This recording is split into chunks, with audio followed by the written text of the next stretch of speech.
So guys जय पराक्रम class 10 biology का एक ऐसा चैप्टर जिसमें से दोस्तों बोर्ड का एग्जाम अगर आप देने जाइएगा तो सबसे ज़्यादा ऑब्जेक्टिव हो जाए या फिर सब्जेक्टिव इसी से पूछे जाते हैं। ठीक है, यानी कि ऑब्जेक्टिव जो होता है दोस्तों साइंस में जितने भी बायोलॉजी से ऑब्जेक्टिव रहते हैं उसमें से लगभग 50% ऑब्जेक्टिव जय पराक्रम चैप्टर से आता है। जी हाँ दोस्तों, ये बहुत ही इंपॉर्टेंट चैप्टर है। ठीक है, मतलब ये ऐसा चैप्टर है जय पराक्रम के ही सभी भाग है, यानी कि इसके बाद जो चैप्टर है श्वसन है, परिवहन है, उत्सर्जन है, जनन है, आनुवांशिकता है, ये सब जय प्रक्रम का भाग है। ठीक है दोस्तों, यानी कि ये जय प्रक्रम का ही भाग है।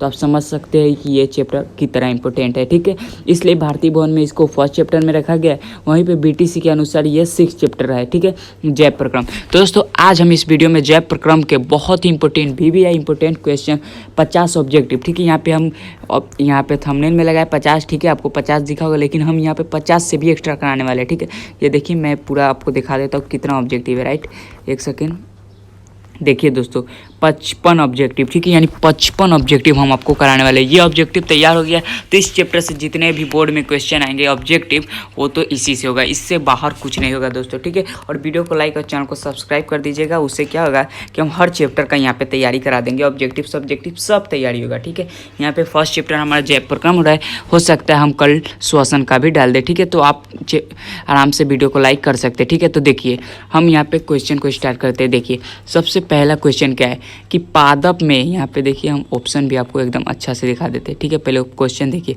कि पादप में जाइलम उत्तरदायी है। ठीक है, यानी पादप में जो जाइलम और फ्लोएम होता है ना दोस्तों, ठीक है, तो ये जो जाइलम है वो किस लिए उत्तरदायी है?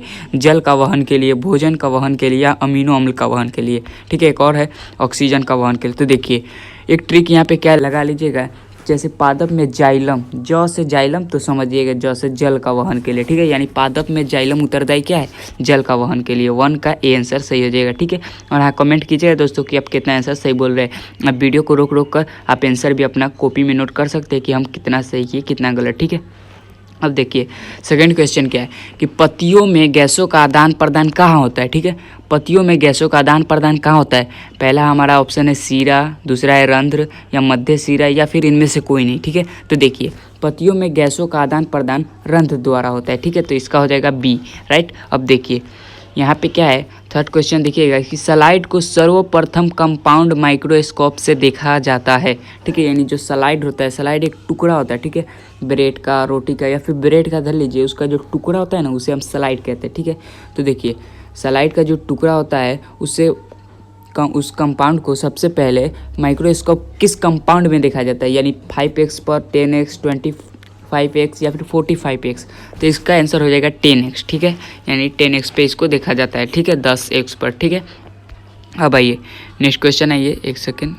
ओ भाई ये तो बहुत बड़ा क्वेश्चन है। हाँ देखिए क्वेश्चन है कि रक्त का कौन से अवयव घायल स्थान से रक्त स्राव के मार्ग को रक्त का थक्का बनाकर अवरुद्ध करता है? ठीक है, देखिए रक्त का वो कौन सा अवयव है जो घायल स्थान से कट फट जाता है, तो वहाँ से जैसे मान लिए कि आपका जो बॉडी है वहाँ से कट हो गया तो भाई साहब खून तो हमेशा चलता रहता है। अगर कट हो गया तो पूरा ब्लड तो बाहर आ जाना चाहिए। ठीक है, लेकिन थोड़ा आता है फिर रुक कैसे जाता है? तो वही कौन सा है जो रोक देता है, अवरुद्ध कर देता है? ठीक है, तो इसका आंसर हो जाएगा प्लेटलेट्स। ठीक है, ये प्लेटलेट्स करता है। ठीक है, और RBC WBC तो ये क्या है? ये तो ब्लड का ही है। ठीक है, तो ये हमारा बॉडी में सबसे ज़्यादा क्या होता है? तो RBC होता है, ये भी आप समझ लीजिएगा।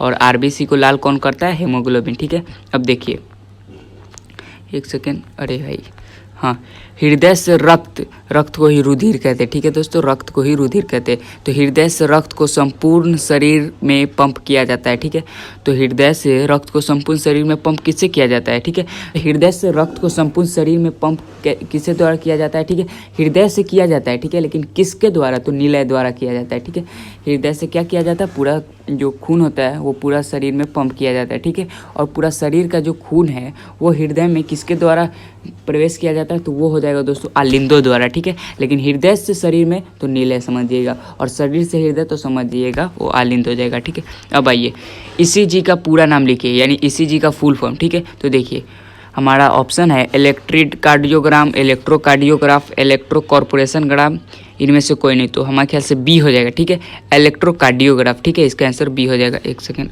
क्या होगा? हाँ एक सेकेंड, हाँ इसका आंसर बी हो जाएगा। अब देखिए मैग्नीशियम पाया जाता है यहाँ पे देखिए मैग्नीशियम पाया जाता है। तो एक बात हमेशा याद रखिएगा कि मैग्नीशियम जो होता है दोस्तों वो पाया जाता है पौधे में, ठीक है। वहीं बात करें लोहा यानी आयरन होता है वो इंसान में पाया जाता है, ठीक है।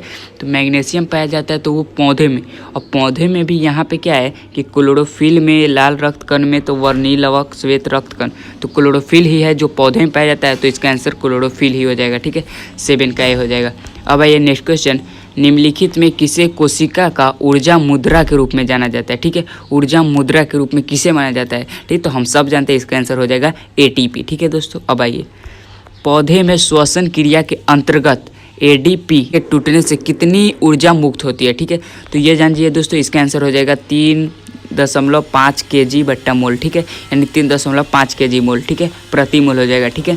अब देखिए 10 का देखिए, प्रकाश संश्लेषण क्रिया में ऑक्सीजन बाहर निकलता है, ठीक है। प्रकाश संश्लेषण क्रिया जो होता है उसमें ऑक्सीजन किसके द्वारा बाहर निकलता है, जल, CO2, ग्लूकोज या फिर डिक्टियोजम। तो इसका आंसर हो जाएगा जल द्वारा निकलता है। ऑक्सीजन जो होता है जल द्वारा निकलता है, ठीक है। अब देखिए नेक्स्ट क्वेश्चन आइए, स्वपोषी पोषण के लिए आवश्यक है। तो स्वपोषी पोषण के लिए क्या होगा, आवश्यक, ठीक है। तो स्वपोषी पोषण क्या होता है, स्वपोषी पोषण सिर्फ हरे पौधे होते हैं, ठीक है, हरे पेड़ पौधे होते हैं जो खुद खाना बनाता है, उसे स्वपोषी कहते हैं। तो स्वपोषी पोषण के लिए आवश्यक क्या है, तो CO2 भी है, क्लोरोफिल भी है, सूर्य का प्रकाश, तो इनमें से सभी हो जाएगा डी। अब देखिए ऑक्सीजन क्या है, ऑक्सीजन, यहाँ पे ऑक्सीजन और ऑक्सीजन अलग है। ऑक्सीजन क्या है, तो ऑक्सीजन अब जैसे पूछा तो ऑक्सीजन एक वसा है, ठीक है।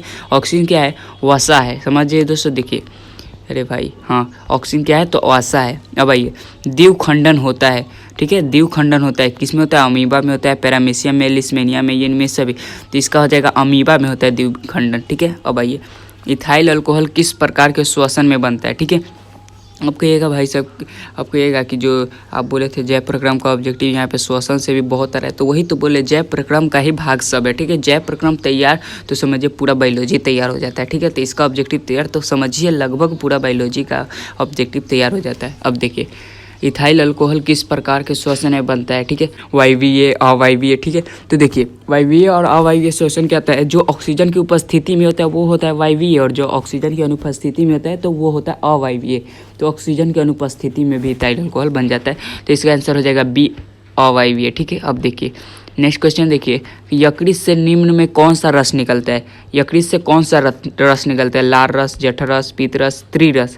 तो हम सब जानते हैं पीतरस होगा, ठीक है। यकृत से पीतरस निकलता है, ठीक है दोस्तों। इसका आंसर हो जाएगा सी। अब आइए नेक्स्ट क्वेश्चन, प्रकाश संश्लेषण होता है, ठीक है। प्रकाश संश्लेषण होता है, ठीक है। तो प्रकाश संश्लेषण किस में होता है, हरे पौधे में, ठीक है। तो इसका आंसर क्या हो जाएगा, हरे पौधे यानी सी हो जाएगा, ठीक है। प्रकाश संश्लेषण कहाँ होता है, हरे पौधे में, ठीक है। अब देखिए हरे पौधे कहलाते हैं, ठीक है। हरे पौधे क्या कहलाते हैं, उत्पादक, अपघटक, उपभोक्ता, आहार श्रृंखला, ठीक है। तो देखिए हरे पौधे क्या कहलाते हैं, उत्पादक कहलाता है, ठीक है। तो 17 का ए हो जाएगा, ठीक है। अब देखिए नेक्स्ट क्वेश्चन आइए कि देखिए एक सेकेंड, क्वेश्चन थोड़ा बड़ा है, हाँ, इनमें सामान्यतः किसका उपयोग कोशिका द्वारा ऊर्जा उत्पादन के लिए होता है, ठीक है। किसके द्वारा ऊर्जा उत्पादन के लिए उपयोग होता है, ठीक है। किसका उपयोग कोशिका द्वारा होता है ऊर्जा उत्पादन के लिए, ठीक है। तो देखिए इसका आंसर क्या हो जाएगा, ग्लूकोज हो जाएगा, हम सब जानते हैं, ठीक है, क्योंकि ग्लूकोज से ही ऊर्जा उत्पादन होता है, ठीक है। तो इसका आंसर सी हो जाएगा, ठीक है। नेक्स्ट क्वेश्चन आइए, मनुष्य में सांस लेने और छोड़ने की क्रिया को क्या कहा जाता है, ठीक है। तो मनुष्य में सांस लेने और छोड़ने की क्रिया को श्वासोच्छ्वास कहा जाता है, ठीक है। अब आइए नेक्स्ट क्वेश्चन है दोस्तों कि निश्वास द्वारा निकली वायु में रहती है, ठीक है। निश्वास द्वारा निकली वायु में क्या रहती है, ठीक है। तो निश्वास द्वारा निकली वायु में CO2 रहती है, ठीक है, कार्बन डाइऑक्साइड रहती है, ठीक है। तो इसका आंसर हाँ ए हो जाएगा, ठीक है दोस्तों। अब आइए 21वां नंबर क्वेश्चन देखिए, प्रकृति में ऑक्सीजन का संतुलन कैसा बना रहता है, ठीक है। प्रकृति में ऑक्सीजन का संतुलन कैसा बना रहता है, ठीक है। तो ये प्रकाश संश्लेषण से, ठीक है। कैसा नहीं, यहाँ पे ये क्वेश्चन होगा कि प्रकृति में ऑक्सीजन का संतुलन किससे बना रहता है, ठीक है। तो इसका आंसर प्रकाश संश्लेषण होगा, ठीक है। लेकिन यहाँ पे कैसे बना रहता है लिखा है, तो क्वेश्चन थोड़ा डिफरेंट, लेकिन आंसर प्रकाश संश्लेषण ही होगा 21 का भी, ठीक है। तो देख लीजिएगा क्वेश्चन। अब आइए, रक्त इनमें किसकी उपस्थिति के कारण लाल दिखता है, तो हम बताए थे रक्त किसकी उपस्थिति में कारण लाल दिखता है, हेमोग्लोबिन, ठीक है। इसका आंसर बी हो जाएगा। नेक्स्ट क्वेश्चन आइए, इनमें कौन प्रकाश संश्लेषी अंगक है, कौन प्रकाश संश्लेषी अंगक है, ठीक है। तो अंगक की बात करें तो हो जाएगा हरित लवक, ठीक है। इसका आंसर हो जाएगा 23 का ए। अब आइए, वायुमंडल में CO2 गैस की उपस्थिति है, कितना है, 0.01 है, 0.05, 0.03, 0.02%, कितना परसेंट? तो इसका आंसर हो जाएगा सी, हो जाएगा 0.03%। ठीक है, नेक्स्ट क्वेश्चन है ये, ग्रहणी भाग है। ठीक है, ग्रहणी किसका भाग है? तो ग्रहणी जो है वो छोटी आंत का भाग है। ठीक है, एक होता है ग्रहणी और एक होता है ग्रसनी। ठीक है, तो ग्रसनी वो ग्रसनी है दोस्तों, वो है मुख गुहा का भाग। ठीक है, लेकिन ग्रहणी क्या है? तो ग्रहणी छोटी आंत का भाग है। ठीक है, देख लीजिएगा ग्रहणी या फिर ग्रसनी। ठीक है, तो ग्रहणी पूछे तो ग्रहणी क्या है? छोटी आंत का भाग है। ठीक है, नेक्स्ट आइए, हरे पौधे में पोषण की विधि कहलाती है। ठीक है, हरे पौधे में पोषण की विधि क्या कहलाती है? तो हम सब जानते हैं वो 100 पोषण कहलाएगी। ठीक है, क्योंकि वो खुद खाना बनाता है 100 पोषण। ठीक है, और हरे पौधे 100 पोषी होती है, तो इसका आंसर हो जाएगा सी। ठीक है, 26 का सी, 100 पोषण। नेक्स्ट क्वेश्चन है ये, अमीबा है। अमीबा क्या है? तो अमीबा जो है भाई प्राणी समभोजी है। ठीक है, क्योंकि 100 पोषी नहीं है, मृतजीवी नहीं है, तो क्या है? प्राणी समभोजी है, इसका आंसर सी हो जाएगा। अब नेक्स्ट क्वेश्चन है ये कि लार में कौन सा एंजाइम पाया जाता है? ठीक है, ये बहुत अच्छा क्वेश्चन है। देखिए, लार में कौन सा एंजाइम पाया जाता है? ठीक है, माल्टेज है, इरेप्सिन है, या फिर इमाइलेज, या फिर लाइपेज। ठीक है, तो इसका आंसर हो जाएगा इमाइलेज पाया जाता है। ठीक है, इसका आंसर सी हो जाएगा। हाँ, नेक्स्ट क्वेश्चन है, वसा का पाचन किसके द्वारा होता है? ठीक है, तो वसा का पाचन किसके द्वारा होता है? लाइपेज द्वारा होता है। ठीक है, तो इसका आंसर हो जाएगा लाइपेज, यानी 29 का डी हो जाएगा। ठीक है, देखिए अब आइए, मनुष्य में पाचन क्रिया कहाँ आरंभ होती है? ठीक है, कहाँ आरंभ होती है? तो देखिए, यहाँ मनुष्य में जो पाचन क्रिया होती है वो मुख से ही, यानी मुंह जो है वहीं से आरंभ हो जाती है, वहाँ 30% खाना पच जाता है। ठीक है, तो इसका आंसर हो जाएगा सी, मुख में। ठीक है, यहीं से आरंभ हो जाती है और छोटी आंत में जाके पूरा कंप्लीट हो जाती है। ठीक है, यानी समाप्त हो जाती है।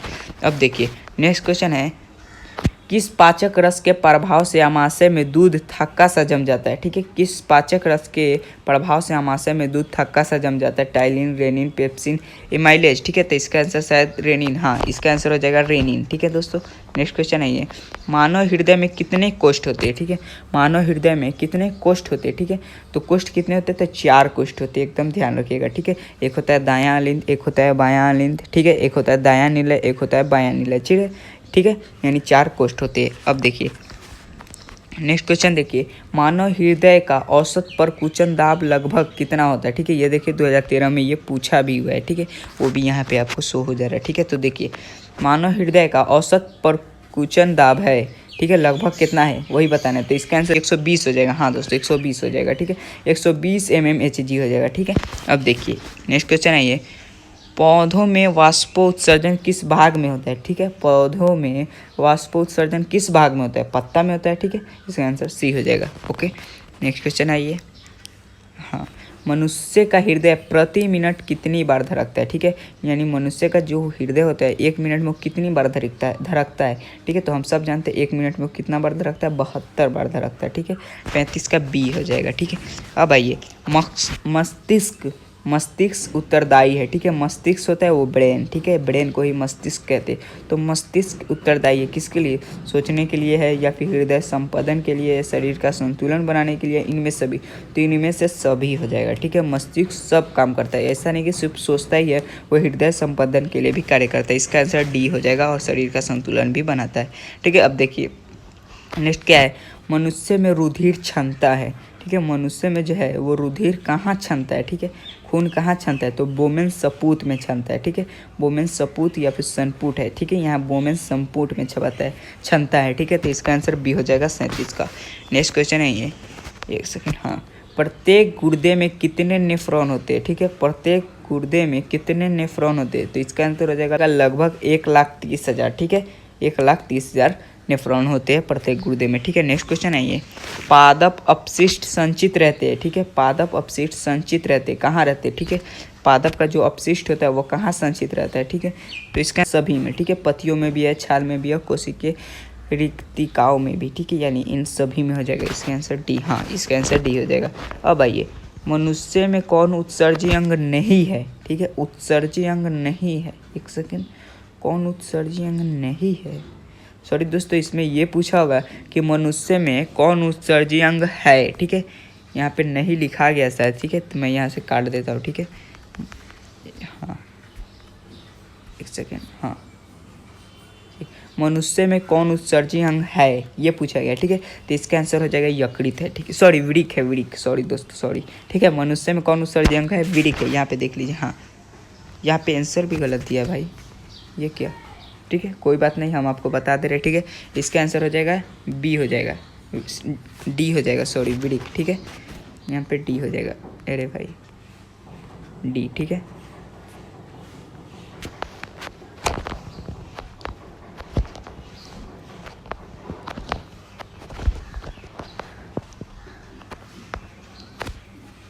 ठीक है, तो मनुष्य में कौन उत्सर्जी अंग है, तो ठीक है कौन है, तो वृक्क है, इसका आंसर डी हो जाएगा, ठीक है। एक सेकंड, हाँ देख लीजिए, इसका आंसर डी है। अब देखिए, डायलिसिस मशीन द्वारा रक्त के शुद्धिकरण की प्रक्रिया क्या कहलाती है, ठीक है। देखिए, डायलिसिस मशीन द्वारा शुद्धिकरण, रक्त का शुद्धिकरण हो रहा है डायलिसिस मशीन द्वारा, तो मशीन द्वारा हो जाएगा तो वो हेमोडायलिसिस हो जाएगा, ठीक है। और बिना मशीन का जो रक्त शुद्धिकरण होता है उसे डायलिसिस कहते हैं, ठीक है। अब देखिए, अब नेक्स्ट क्वेश्चन है ये, ठीक है। सामान्यतः ग्लोमेरुलर फिल्ट्रेट में निम्नांकित में कौन उपस्थित नहीं होता है, ठीक है, कौन उपस्थित नहीं होता है, तो इसका आंसर हो जाएगा दोस्तों एल्ब्यूमिन, ठीक है। एल्ब्यूमिन जो है वो उपस्थित नहीं होता है, हाँ ठीक है, इसका आंसर डी हो जाएगा। नेक्स्ट क्वेश्चन है दोस्तों कि जीवों के शरीर से उपापचयी क्रिया के फलस्वरूप उत्पन्न अपशिष्ट पदार्थों का निष्कासन क्या कहलाता है, श्वसन, उत्सर्जन, पोषण, परिवहन, ठीक है। तो निष्कासन तो उत्सर्जन हो जाएगा, इसका आंसर हो जाएगा बी, ठीक है। नेक्स्ट क्वेश्चन दोस्तों कि वृक्क की भीतरी नतोदर सतह जहाँ से वृक्क धमनी वृक्क में प्रवेश करती है तथा वृक्क शिरा बाहर निकलती है उसको क्या कहते हैं, ठीक है। प्रांतस्थ भाग, अंतस्थ भाग, हाइलम या हिलने का चाप, तो इसका आंसर हो जाएगा सी, हाइलम कहते हैं, ठीक है। अब नेक्स्ट क्वेश्चन आइए, ठीक है। नेक्स्ट क्वेश्चन है निम्नलिखित में कौन प्रोटीन एवं एमिनो अम्ल के विखंडन से बनता है, ठीक है। तो यूरिक अम्ल, अमोनिया, यूरिया सब बनता है, इसका आंसर डी हो जाएगा, ठीक है। अब नेक्स्ट क्वेश्चन आइए, यूरिया रक्त में कहाँ से प्रवेश करती है, यूरिया रक्त में कहाँ से प्रवेश करती है, फेफड़ा से, यकृत से, श्वास नलिका से, वृक्क से, तो इसका आंसर हो जाएगा यकृत से ही करती है, ठीक है, इसका आंसर बी हो जाएगा। नेक्स्ट क्वेश्चन है ये, वृक्क किस जैव प्रक्रम का हिस्सा है, ठीक है। तो हम बताएं वृक्क किसका हिस्सा है, उत्सर्जन का, ठीक है, इसका आंसर हो जाएगा ए। नेक्स्ट क्वेश्चन है ये, क्या है कि रेजिन किस पौधे का उत्सर्जी पदार्थ है, ठीक है। तो इसका आंसर हो जाएगा चीड़, ठीक है। रेजिन जो है दोस्तों वो चीड़ पौधे का उत्सर्जी पदार्थ है, ठीक है। अब देखिए, पादप अपशिष्ट संचित रहते हैं, ठीक है। तो पादप अपशिष्ट संचित पत्तियों में भी, छाल में भी और कोशिका रिक्तिकाओं में भी, इससे यानी इसका सभी हो जाएगा, हम बताए थे ऊपर भी ये क्वेश्चन आया था, ठीक है। यानी 49 का डी हो जाएगा सभी में। मनुष्य में वृक्क संबंधित है, तो ठीक है, तो वृक्क किससे संबंधित है, उत्सर्जन से, ठीक है, इसका आंसर सी हो जाएगा। निम्न में कौन उत्सर्जी अंग है, तो वृक्क है, ठीक है, 51 के, ठीक है। रिपीटेड क्वेश्चन भी आ रहा है, किस ग्रंथि के कारण त्वचा एक उत्सर्जी अंग है, ठीक है। तो ये स्वेद हो जाएगा, ठीक है, यानी 52 का ए हो जाएगा, ठीक है दोस्तों। अब देखिए, मनुष्य में कार्बन डाइऑक्साइड का उत्सर्जन किससे होता है, ठीक है। मनुष्य में कार्बन डाइऑक्साइड का उत्सर्जन किससे होता है, ठीक है। तो वो फेफड़ा से होता है, इसका आंसर हो जाएगा सी, ठीक है। अब देखिए, निम्नांकित में से कौन सा पदार्थ अमोनिया के साथ मिलकर यूरिया बनाता है, ठीक है। कौन सा पदार्थ है, यूरिक अम्ल है या अमोनिया है, ऑक्सीजन या कार्बन डाइऑक्साइड, तो इसका आंसर हो जाएगा सी, ऑक्सीजन है, ठीक है। नेक्स्ट क्वेश्चन है, लास्ट क्वेश्चन है कि पराग नलिका का बीजांड की ओर वृद्धि करना, बीजांड की ओर वृद्धि करना किस प्रकार का अनुवर्तन, बीजांड यानी बीज की ओर, ठीक है। तो बीज की ओर, तो इसका क्या हो जाएगा, रसायन अनुवर्तन है, ठीक है, यानी आंसर 55 का डी, ठीक है। तो दोस्तों उम्मीद करता है वीडियो पसंद है, वीडियो पसंद तो वीडियो को लाइक और चैनल को सब्सक्राइब कर दीजिएगा, ठीक है। क्योंकि दोस्तों हो सकता है कल हम हर चैप्टर, यानी आज से हम स्टार्ट कर दिए, आज फर्स्ट चैप्टर हुआ, कल सेकेंड, थर्ड, यानी पूरा यहाँ पे बिहार बोर्ड, अगर आप बिहार बोर्ड से तैयारी करें तो बहुत अच्छा चैनल है आपके लिए, ठीक है। समझिए अपॉर्चुनिटी है फ्री में आपको पढ़ने के लिए, ठीक है। यहाँ पे बिहार बोर्ड क्लास 10 का पूरा तैयारी एकदम जोरों शोर से होगा, ठीक है। तो चलिए हम मिलते हैं नेक्स्ट वीडियो में, तब तक के लिए बाय। नेक्स्ट वीडियो यानी कल मिलते हैं, ठीक है।